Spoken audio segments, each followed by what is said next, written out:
পথে বগুড়া, পথে বাংলাদেশ। এই বগুড়ায় এনসিপির রাজনীতি করলে বাধা দেওয়া হয়।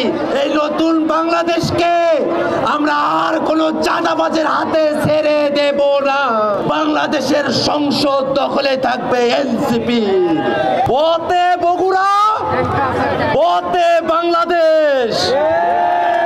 এই বগুড়া থেকেই গোটা বাংলাদেশে এনসিপির রাজনীতি প্রতিষ্ঠিত হবে ইনশাআল্লাহ।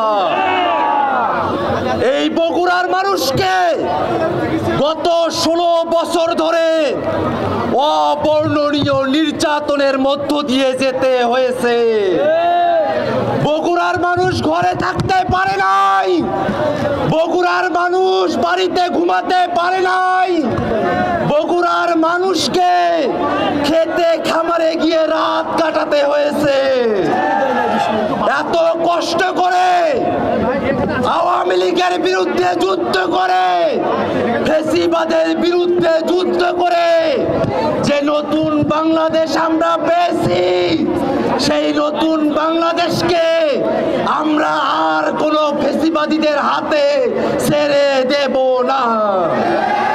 এই নতুন বাংলাদেশকে আমরা আর কোনো চাঁদাবাজের হাতে ছেড়ে দেব না। সম্মানিত বগুড়াবাসী, আজকের এই সমাবেশ আমাদেরকে স্মরণ করিয়ে দেয় এই বগুড়ায় এনসিপির রাজনীতি করা কঠিন।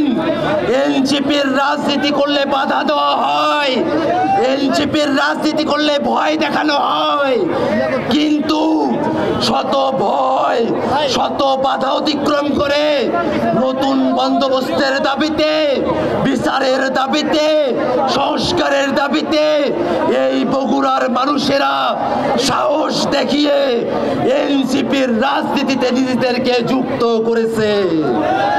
এনসিপির মানুষেরা, বগুড়াবাসীরা যে সাহস দেখিয়েছে, এই সাহস প্রমাণ করে আগামীর বাংলাদেশে এনসিপিকে আর কেউ ঠেকিয়ে রাখতে পারবে না। বাংলাদেশের রাজপথ দখলে থাকবে এনসিপির, বাংলাদেশের সংসদ দখলে থাকবে এনসিপির। বাংলাদেশের মানুষের জন্য নতুন রাজনীতি নির্মাণের জন্য বগুড়ার মানুষেরা গোটা বাংলাদেশে সব থেকে বেশি ভূমিকা পালন করবে। আওয়ামী লীগকে বাংলাদেশের রাজনীতিতে কেউ যদি পুনর্বাসিত করতে চায়, তাদের বিরুদ্ধে এই বগুড়াবাসী প্রতিরোধ করে তুলবে। আমরা বিশ্বাস করি বাংলাদেশে আওয়ামী সন্ত্রাসীদের আর কোনো জায়গা হবে না। বাংলাদেশে নতুন বন্দোবস্ত কায়েম করতে বগুড়াবাসী রাজপথ দখলে রাখবে ইনশাআল্লাহ।